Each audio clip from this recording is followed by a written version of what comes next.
Everybody make mistake.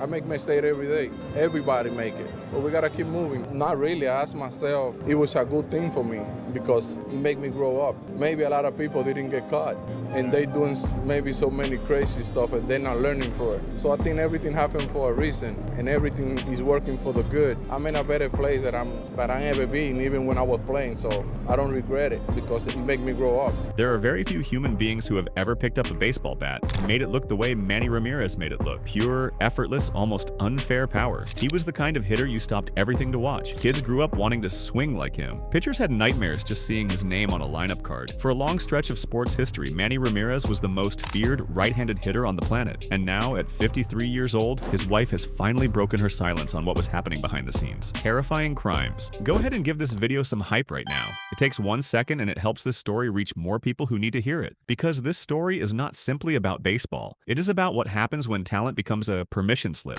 When skill becomes a shield so powerful that the people around a star athlete stop asking the most basic questions about how he treats other human beings. The facts inside this story are not rumors or speculation. They are documented in arrest reports, federal investigative records, court filings, and in some cases captured on camera in front of millions of people. The evidence was always there. The question was always whether anyone was willing to look at it directly. So let us start right where the story stands today, in 2026. Because the most recent chapter of the Manny Ramirez story tells you everything you need to know about how a life lived this way eventually ends. January 20th, 2026. The Baseball Hall of Fame announced its newest class of inductees. Manny Ramirez was not among them. That is the headline. But the number underneath that headline is where the real weight of this story lives for anyone who followed his career. He received 38.8% of the vote from baseball writers. You need 75% to earn induction. He was not even halfway there, and this was his 10th year on the ballot, his final year. The rules of Hall of Fame eligibility say that after 10 years,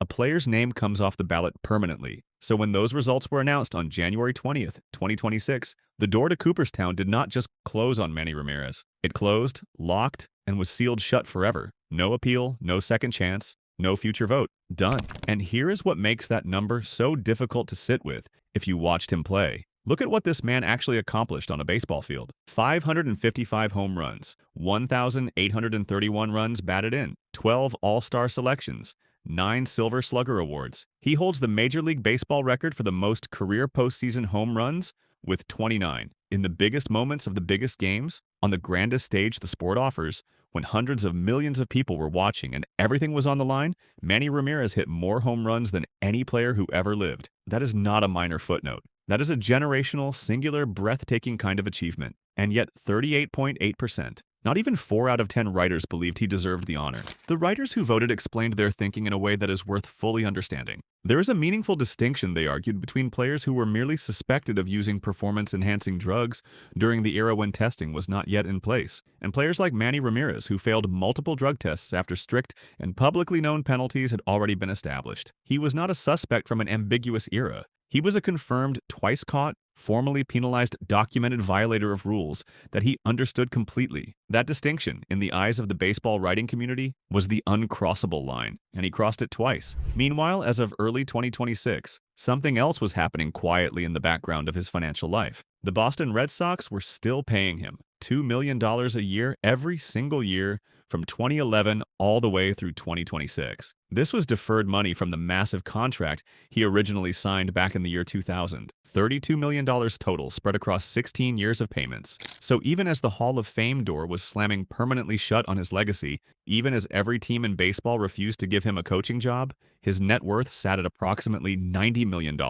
Built from over $200 million in career earnings, real estate investments in Florida and Massachusetts, and those steady deferred checks arriving year after year, the financial consequences of everything Manny Ramirez did over the course of his career were essentially zero. And that right there is the thread that runs through this entire story from beginning to end. Consequences, or more precisely, the stunning, maddening, historically consistent absence of them. In late 2025, it was reported that Manny Ramirez had personally reached out to all 30 Major League Baseball teams looking for a coaching position. Every single team in the sport. He wanted to serve as a hitting coach for the 2026 season. His agent, Hector Zepeda, told the media that Manny wanted to bring his greatness to teach the young guys. And if you set everything else aside and just consider the pure technical knowledge of hitting that lives inside the brain of someone who produced 555 major league home runs, there is genuinely something worth teaching there. Nobody reasonable would argue otherwise. But not one team signed him. Not one. Because there is a fundamental difference between possessing knowledge worth teaching and being someone a front office wants walking through their doors every single day. His documented history of physical confrontations with staff members, his 2 confirmed violations of the league drug program, his overall behavioral record across multiple organizations and multiple decades. No team was willing to attach any of that to their brand, their culture, or their younger players. So he waits and the phone does not ring, and the story sits exactly where it is. Now we have to go back, all the way back to the beginning. Because to truly understand how a person carrying this much raw, historically verified talent arrives at this particular ending, you have to understand what the world consistently taught him about what was acceptable behavior for a man in his position. Manuel Aristides Ramirez. Onelcida was born in 1972 in Santo Domingo, in the Dominican Republic. He was 13 years old when his family relocated to New York City. He enrolled at George Washington High School in Upper Manhattan, and it was there that the baseball world first began to recognize what was coming. The Cleveland Indians saw enough to select him 13th overall in the 1991 Major League Baseball draft and hand him a $250,000 signing bonus. His development through the minor leagues moved at a pace that startled the people watching it happen. In 1991, playing in the Appalachian League as a rookie, he batted .326 with 19 home runs and was named the most valuable player of the entire league. 2 years later, in 1993, competing across AA and AAA ball, he was hitting .333 with 31 home runs, and Baseball America named him their Minor League Player of the Year. He made his Major League debut on September 2nd, 1993, and the very next season was already producing 31 home runs in the big leagues while finishing second in Rookie of the Year voting. Then came 1999, the season that removed any remaining doubt. He batted .333 that year. 44 home runs, and 165 runs batted in. That RBI total is still a Cleveland franchise record that no player has matched in the decades since. The organization built its entire offensive identity around him, and for several consecutive seasons they rode that production into the playoffs 5 times in a row. But even in those early Cleveland years, something was quietly forming beneath the surface. A culture of tolerance, a growing organizational understanding that certain behaviors would be accepted because the on-field results were too valuable to risk losing. And the longer that tolerance was extended without being challenged, the more deeply it took root in the way Manny Ramirez understood his own relationship with consequences. Teams find reasons to look past a lot of things when someone is producing the way he was producing. That is the original pattern in this story, and it was established long before any of the headline moments arrived. The way professional sports organizations treat their best players sends a message, not just to those players, but to every person inside that organization, watching how those choices are made. When a team decides that a player's contributions to a win column matter more than his treatment of coworkers, every employee receives that message. They learn what the hierarchy actually values. They learn who is protected and who is not. That learning shapes behavior for years afterward. In December of 2000, the Boston Red Sox signed him to an 8-year, $160 million contract. It was one of the most financially aggressive moves the sport had ever seen. And in Boston, Manny Ramirez became something even larger than a baseball player. The 2004 World Series remains one of the most emotionally significant moments in Boston sports history. For a city that had endured 86 years of waiting, of near misses and painful losses, the championship that Manny Ramirez and David Ortiz helped deliver was not just a sports result. It was a cultural moment that generations of fans had genuinely doubted would ever arrive in their lifetimes. When you understand the emotional weight that championship carried for millions of people, you begin to understand why the machinery of protection around players like Manny Ramirez is so powerful. Fans who love a player deeply, whose most joyful sports memories are attached to what that player accomplished, develop a psychological resistance to information that complicates those memories. That resistance is human, but it is also one of the reasons that honest accountability for beloved athletes is so difficult to establish. He became a cultural symbol. He formed with David Ortiz one of the most devastating offensive pairings in the history of the American League, and together they helped deliver the 2004 World Series championship, ending what baseball historians called the curse of the Bambino after 86 years. Manny was named the World Series most valuable player. Boston adored him. The whole sport celebrated what he was on that field. And that is precisely when the phrase locked into place permanently. Manny being Manny. You heard it from broadcasters. You saw it on shirts. It was used with a laugh and a shrug to describe everything from his unconventional habits to his general detachment from normal professional expectations. The early examples that got attached to the phrase were genuinely harmless. He disappeared inside the famous green monster wall at Fenway Park during a pitching change to use the restroom. He cut off a throw from outfielder Johnny Damon on a play where his involvement made absolutely no tactical sense. Funny stuff. Goofy stuff. The kind of thing that made fans laugh and say, well, that is just how Manny is. But that phrase was quietly doing something that nobody fully acknowledged in real time. It was functioning as armor. Every time something wrong or troubling happened around Manny Ramirez, the phrase absorbed the incident. It transformed behavior that deserved scrutiny into something that felt dismissible and even charming. Because if everything is just Manny being Manny, then nothing is ever actually a problem, requiring a genuine response. The phrase made each incident feel like a quirk rather than a warning. And it worked consistently enough and long enough that by the time the behavior stopped being charming, the armor was already too thick to easily break through. That was the cute version of Manny being Manny. What followed was something else entirely. In 2008, a 64-year-old team employee named Jack McCormick discovered exactly how thin that layer of protection actually was when the production was involved. McCormick was the Red Sox traveling secretary. His responsibilities included managing road trip logistics and handling complimentary ticket requests from players. Manny had a ticket request that McCormick was unable to fulfill to his satisfaction, so Manny shoved him. He put his hands on a 64-year-old man who worked for the same organization and shoved him physically over a complimentary ticket arrangement. The team fined him internally. There was no formal discipline from the league. There was no public statement proportionate to what had actually happened, because he was still producing and the production was still the priority. That exact same season, television cameras captured a physical altercation between Manny and his own teammate Kevin Youkilis in the dugout during a game. Not a shouting match, a visible physical confrontation broadcast nationally. The internal dysfunction inside the Boston clubhouse was no longer something the organization could contain or explain quietly. Teammates had to decide every day whether to speak up about what they were witnessing or to stay quiet and protect their own standing on the roster. A clubhouse where one player operates entirely outside the normal rules everyone else follows creates a kind of resentment that is nearly impossible to manage, regardless of how many wins that player contributes. The players who do their jobs quietly and professionally, who show up every day and follow the standards the organization claims to hold,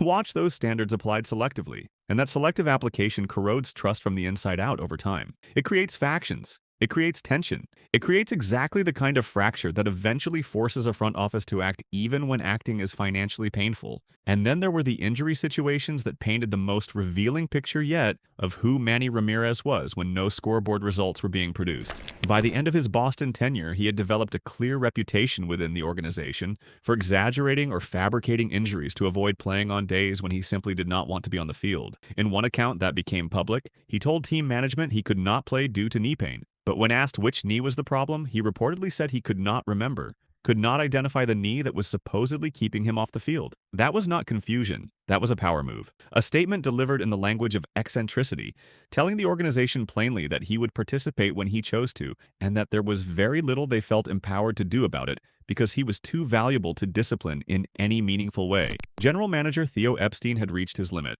In 2008, the Red Sox traded Manny Ramirez to the Los Angeles Dodgers. The problem moved west. The career continued. And in Los Angeles for a short stretch, it looked like the situation might actually be improving. He was hitting with the same force that had defined his whole career. West Coast fans were excited. There was genuine momentum. Then May 7th, 2009 arrived. The commissioner's office announced that Manny Ramirez had tested positive for a banned substance and would serve a 50-game suspension. The substance was human chorionic gonadotropin, known as HCG. Most people know HCG as a fertility drug, typically prescribed to women. In the context of male athletes, however, it carries a specific and well-understood meaning among sports medicine professionals, league officials, and federal investigators. It is used as a bridge drug, taken after a cycle of anabolic steroids specifically to restart the body's natural testosterone production, which shuts down during steroid use. In other words, the substance Manny Ramirez tested positive for is one that, in a male athlete's body,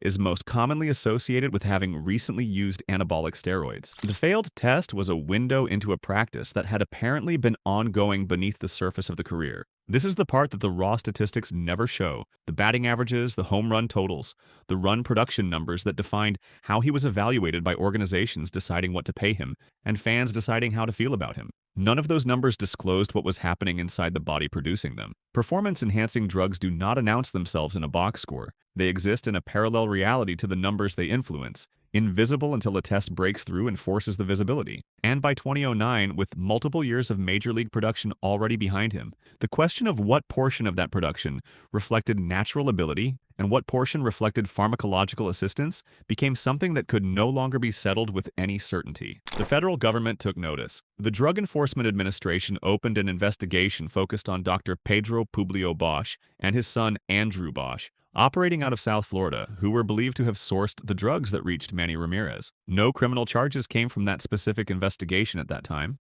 but the work done by federal law enforcement during that period planted a seed that would grow into something much larger. Then came the account of what allegedly happened after the positive test became known internally. Tony Bosch, who later became nationally known as the founder of the Biogenesis Clinic in Coral Gables, Florida, eventually cooperated with both the DEA and with Major League Baseball after his operation was exposed as a supplier of performance-enhancing drugs to elite athletes across the sport. What Bosch told federal investigators about the aftermath of Manny Ramirez's 2009 failed test was extraordinary. According to what Bosch described in DEA debriefings, the powerful sports agent Scott Barras allegedly attempted to fabricate medical records and construct a false explanation to present to the league explaining the positive result. The explanation that was allegedly being prepared? That Manny Ramirez had accidentally used an elderly uncle's testosterone cream, mistaking the container for aftershave. He thought it was aftershave. That was what someone was allegedly constructing as a formal explanation to present to Major League Baseball. Boris denied everything.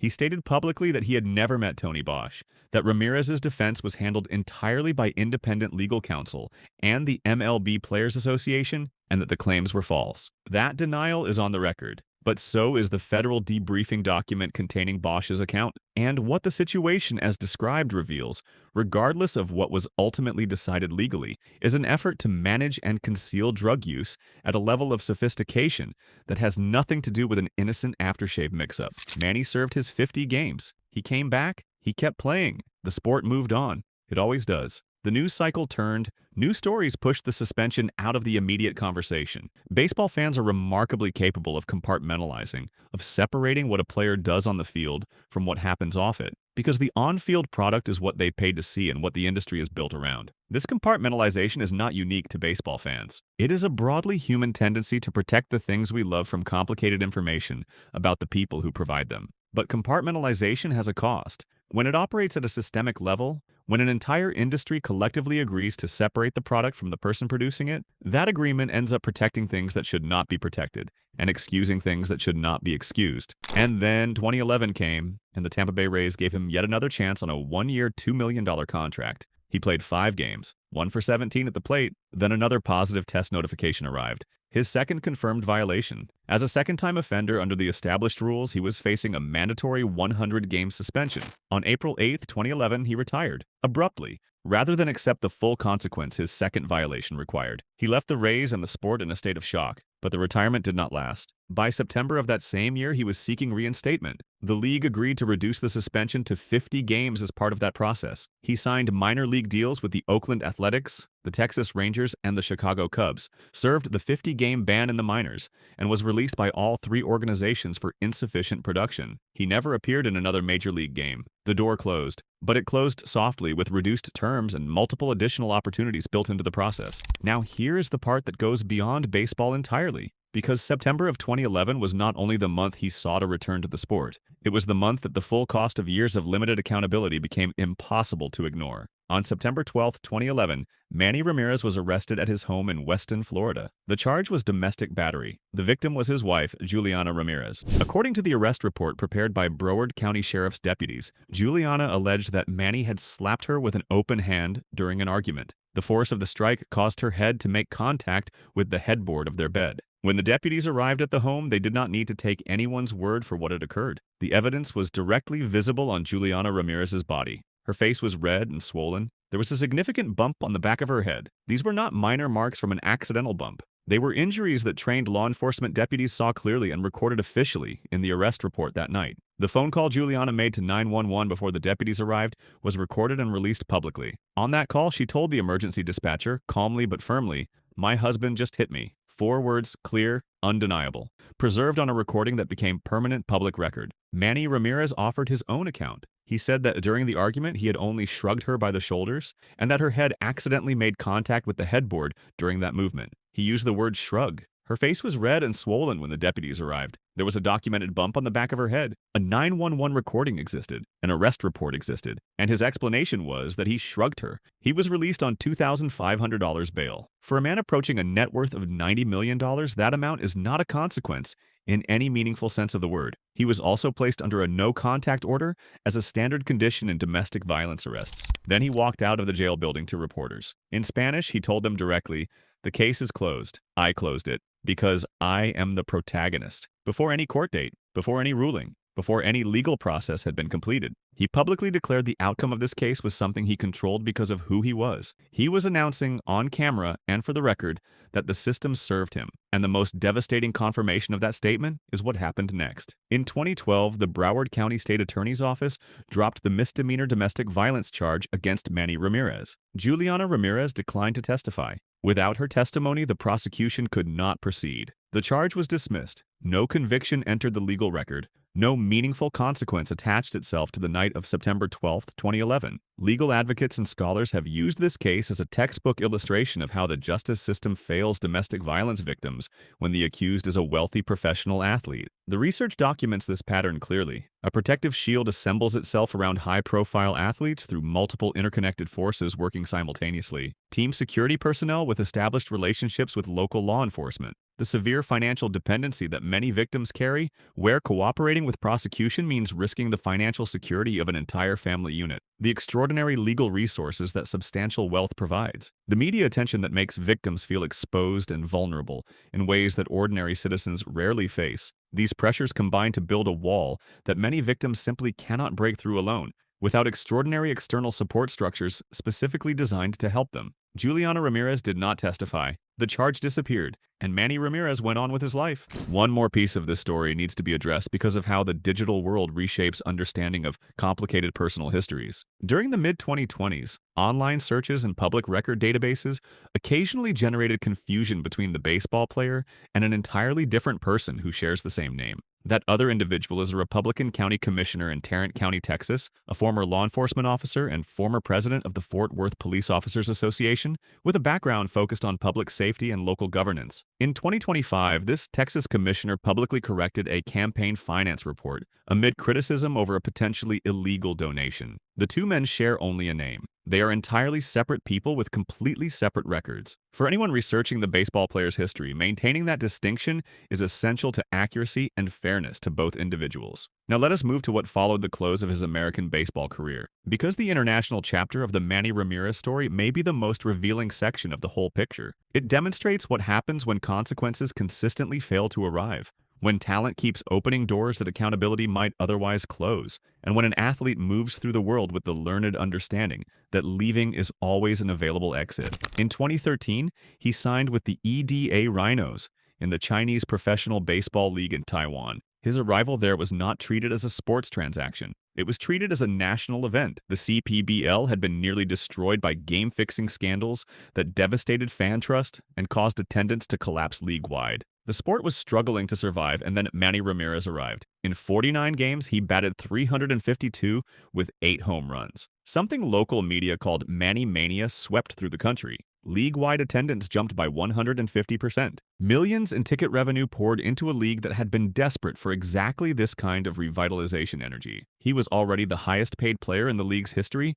when the organization doubled his salary and asked him to stay permanently. He left. 3 months in, he exercised an opt-out clause and went home. He said he was homesick. He said he needed to be with his family. Critics described his presence there as having been exactly like a firework. Spectacular, brilliant, explosive, and gone before anyone could fully understand what they had, leaving the league to figure out how to rebuild what it had briefly become without him. In 2014, he played Winter League Baseball in the Dominican Republic for the Águilas Cibaeñas, batting .313 with 28 runs batted in. The talent was still functioning even then. The ability that had defined his entire life had not fully abandoned him. In 2017, he played for the Kochi Dogs in an independent league in Japan. And then in the 2020 to 2021 Australian Baseball League season, at 48 years old, he signed with the Sydney Blue Sox as a player coach. The team believed in what he could still contribute. He was released before the season even began. The club issued a statement citing ongoing sensitive and confidential medical reasons that were not life-threatening,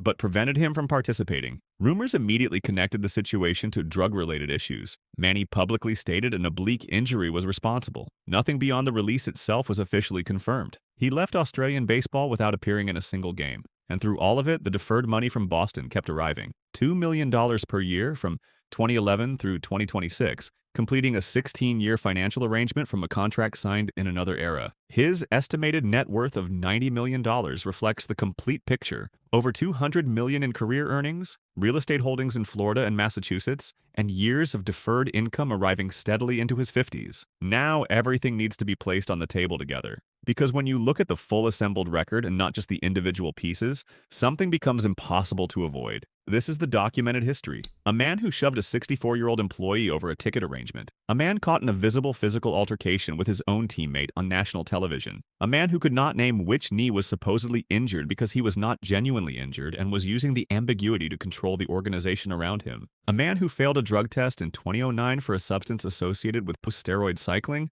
and who allegedly had someone construct a cover story involving an elderly uncle's testosterone cream mistaken for aftershave. A man who failed a second drug test in 2011 and chose abrupt retirement rather than serve the full mandatory penalty, then negotiated a reduced suspension upon returning. A man arrested for domestic battery while his wife's injuries were documented by law enforcement and her voice was captured on a 911 recording, clearly stating what had happened. And at every single point in that timeline, some version of the same outcome appeared. Teams absorbed the behavior because the production justified it to them. The league suspended him and then allowed reinstatement with reduced terms. The court dropped the charges when the victim could not be brought to testify. The financial payments continued regardless. The one institution that ultimately delivered a clear and permanent no was the Hall of Fame. And even then, the no arrived 20-plus years after the behavioral pattern began. This is not a story about a single bad person making isolated poor decisions. This is a story about systems, about the way institutions designed to hold people accountable instead quietly construct workarounds